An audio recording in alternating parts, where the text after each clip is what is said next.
Okay mga lods, medyo natagalan tayo sa paggawa ng video mga lods kasi busy tayo.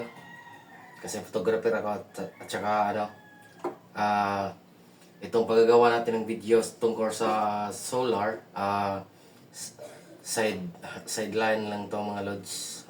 Kaya medyo na busy ako. Graduation season ngayon. Daming mga pre-graduation shots sa mga bukid-bukid ng mga area mga lods. Kaya medyo iyon ko kung 10 days na ata hindi ako nakagawa ng video. Kaya ngayon mag-unboxing tayo mga lods ng isang magandang item mga lods. Baka makatulong to sa inyo at saka test din natin mga lods. Para sa mga may balak bumili nito, may idea na kayo kung gaano ka tibay or maganda ba o hindi. Based sa nakita nyo. Okay mga lods.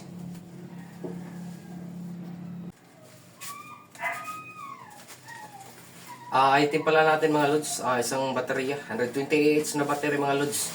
Buksan natin, tingnan natin kung ano ang dimension niya. At saka gaano siya kabigat mga lods. At saka test din natin yung tibay niya sa iba't ibang appliances mga lods.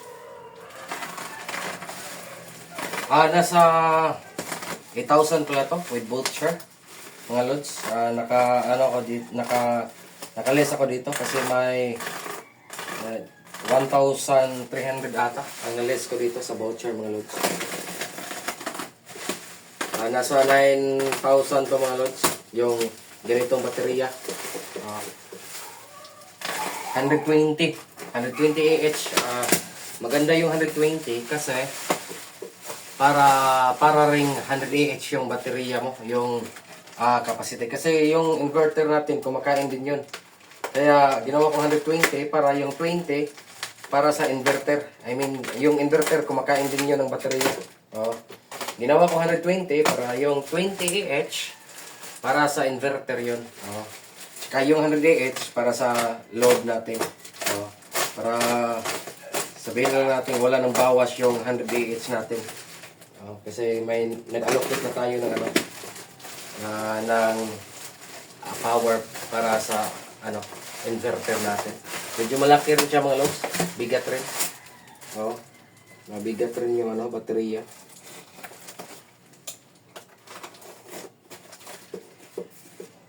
Iwan ko kung saan dito yung baba or yun kung tama ba yung pagkabukas natin dito. Yun. Nasa ibaba pala tayo.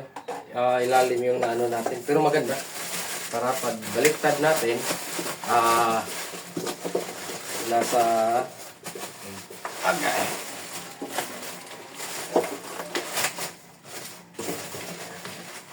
Tama pala yung pagbukas natin.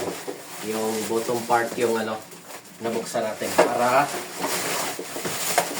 pagbaliktarin na natin, yung upper part na ang nakikita.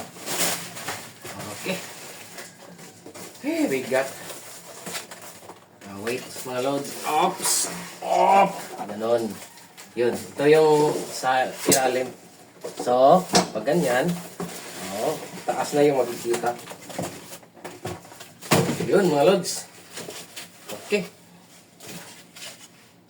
Yung baterya pala natin, may naka-pre-charge na. Pero, I think hindi to fully charged pa mga loads.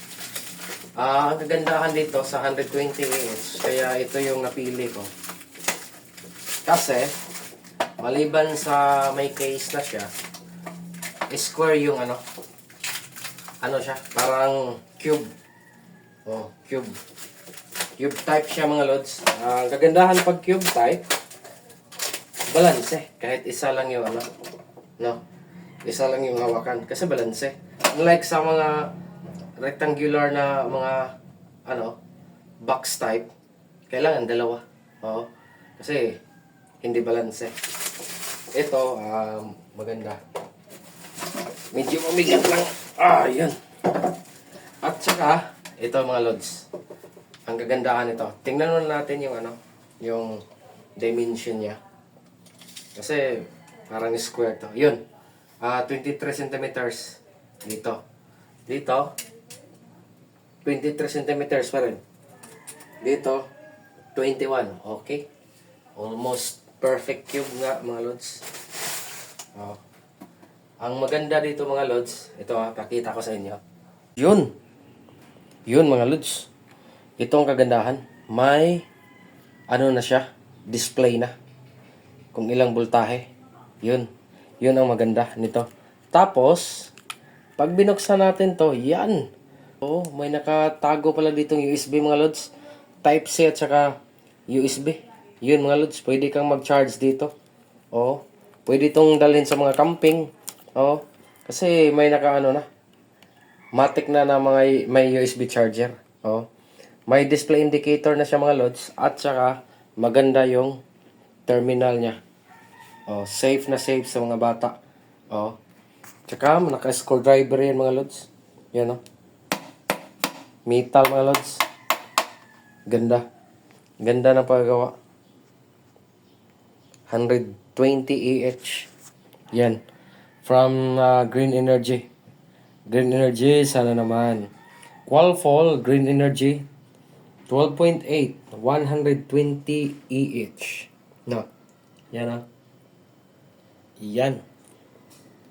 At saka, 4,000 cycles na mga loads. Kadalasan, 2,000 lang to 3,000. Ito, 4,000 mga loads. Yan ang kagandahan ng Qualfall, mga loads. Yan. Test natin to sa iba't ibang mga appliances, mga loads. Grabe, ganda. Sa mga balak bumili ito, recommended ko talaga to. Maganda, mga loads, yung ano. Kahit yung ano, backstop niya. May ano lang dito konti, pero parang wala lang to. Konti lang naman. May naka-osle. Pero I think terminal to. Terminal to ng mga part. Okay. Maganda. Buksan kaya natin yung mga loads. Mga loads, try natin, test natin kung totoo ba talagang 12.9 yung ano, baterya ng naka-store dyan. Okay. Tingnan natin, ha. Medyo mahirap to. Ako lang mag-isa yung nag-video. Tingnan natin kung may ano. Baka yun. Pwede lang, pwede. Dito.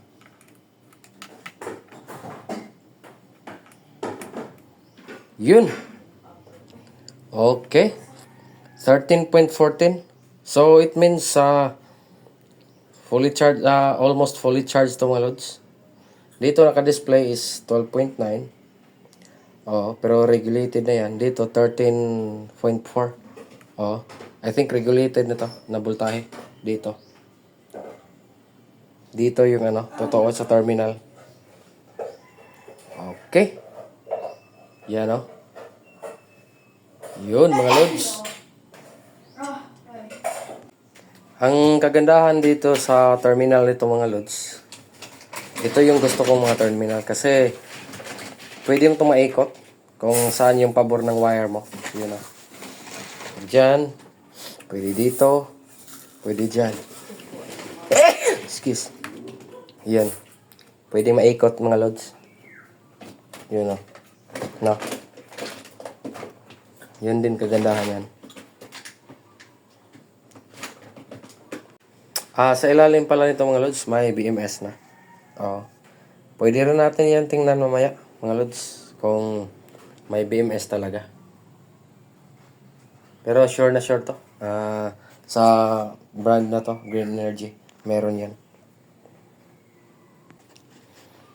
At saka, ang gusto ko rin nito, maliban sa maikot-ikot mo yung wire, yung terminal, at saka yung wire nga nakakabit, pwede mo rin itong tanggalin, mga loads. Yun, oh. I think M6 ata to. M6, M5. Pwede ikabit dito. Na terminal din. Yun, oh. No. Yun ang kagandahan din nito, ang terminal.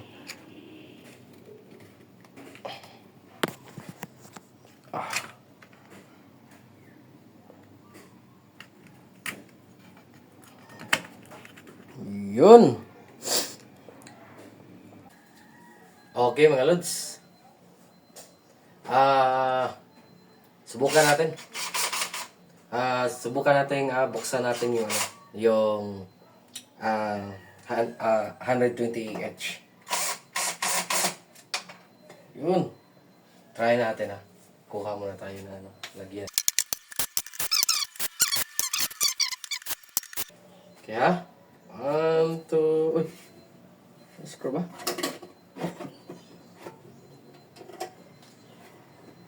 Tibay ba ng pagagawa? Yun! Tibay ng pagagawa.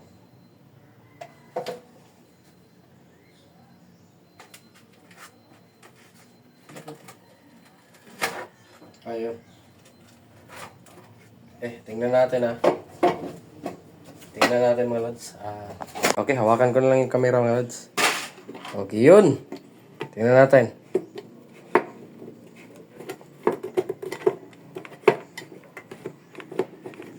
Medyo hirap.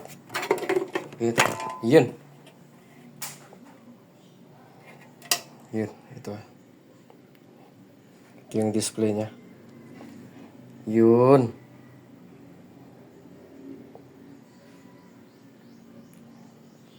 Wirings.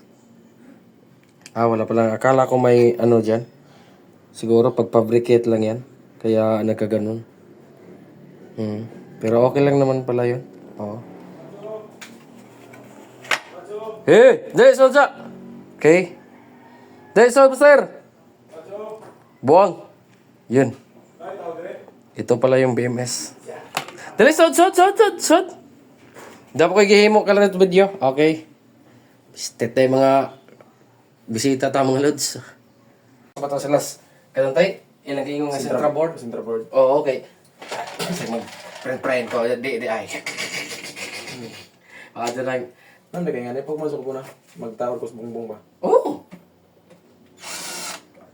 Ito, kapag sa range na ho. Kung ganahan ka, impact range. Huwag ka na, Rafi, ka na naman ka. Oh, impact range na. Dali na mag-iuman. Panuway ito ng impact to. Ha? Dali na mag-iuman.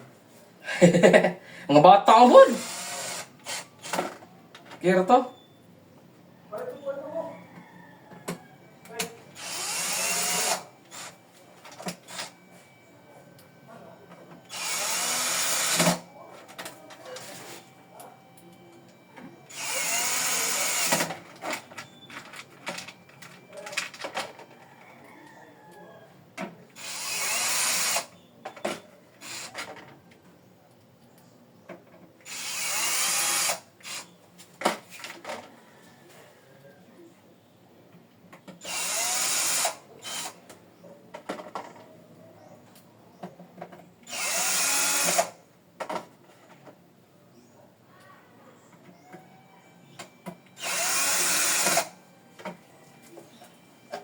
Okay, yun mga lods.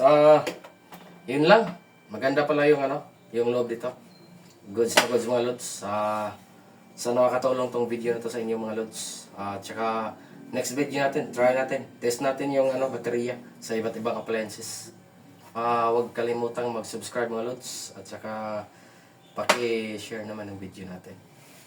Para sa mga 1 kilowatt na setup, Zamdon. Goods na goods to mga lods. Okay, bye-bye.